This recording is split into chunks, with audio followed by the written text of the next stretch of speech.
Hey guys, it's Rich with your Monday Spot in the Pagan Perspective. First off, excuse the glare on my glasses again because I don't have the lighting equipment out and all that stuff. And I still haven't found a place to do regular recordings because the house is a mess. And yada yada yada. Today isn't my day and tomorrow doesn't look good either. That type of thing. Anyway, this week we're talking about the Fae, and we have topics from two different people. So the first one comes from Kay. Can you talk a little bit about Fae magic? Of course we can.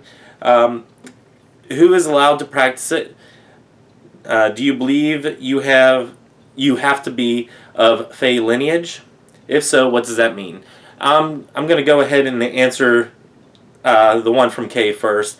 I know very little about Fae magic. I know that there are some people out there that incorporate the Fae in their magical practice, that they will leave offerings, they will ask them to help them out with a certain situation, stuff like that.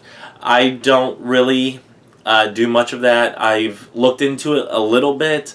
I have a couple books on it, but I haven't gotten around to actually incorporating that into my practice. It's something that does intrigue me. It's something that I do acknowledge that there is a fairy realm out there, that the Fae are very present out there.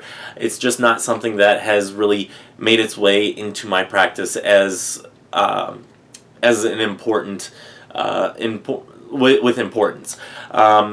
So for me, Fae magic isn't really in my wheelhouse, if you will.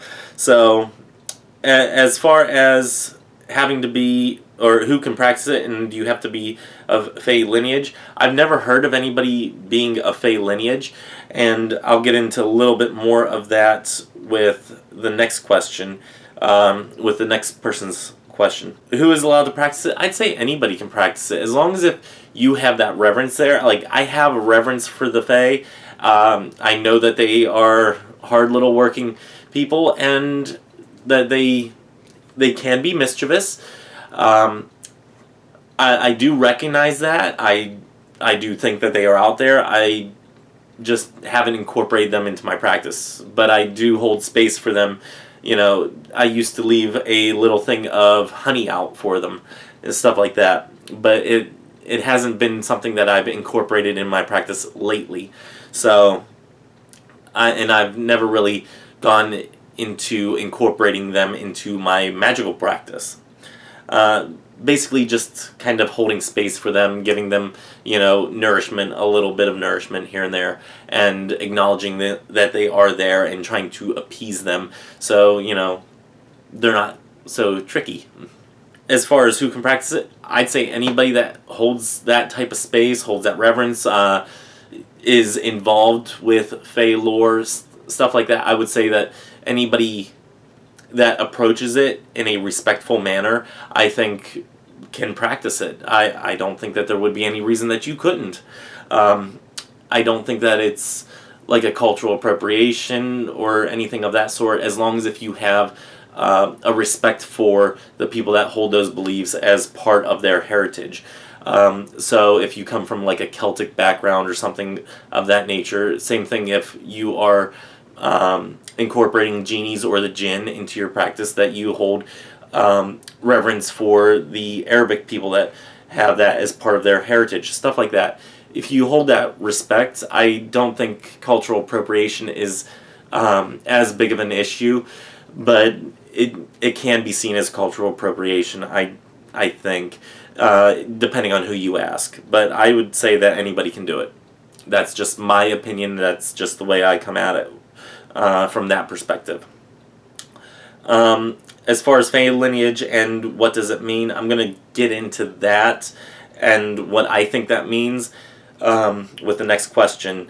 This one comes from Mateus. They write, "Hi guys, I'd love to see what you guys think and believe or practice about fairies, fairy magic, and I'm going to try to pronounce this, Aine goddess. I hope I'm pronouncing that correctly," and they say etc., etc.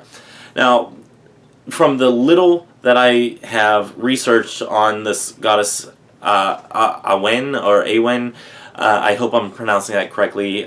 Please excuse me if I'm not.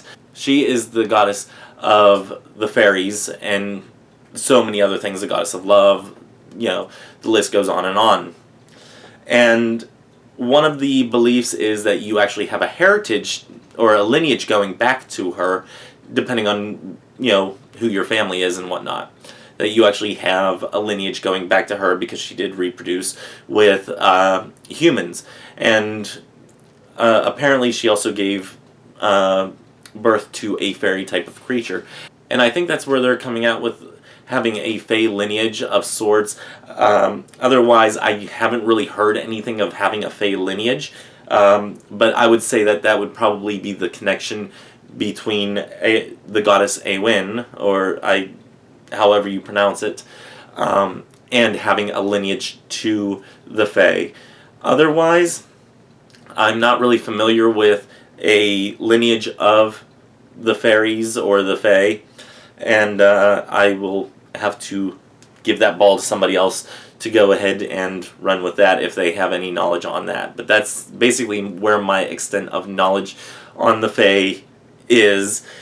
And as far as fairy magic, I've already talked about that. And like I said, my belief is that I do believe in fairies, and I will clap my hands until the cows come home saying that I do believe in fairies. And I think they are out there. I think that they do incorporate themselves with the world around us. I just haven't incorporated them into my magical practice. So enough reiterating. Let me go ahead and edit this down and upload it and whatnot so you guys have a video for Monday.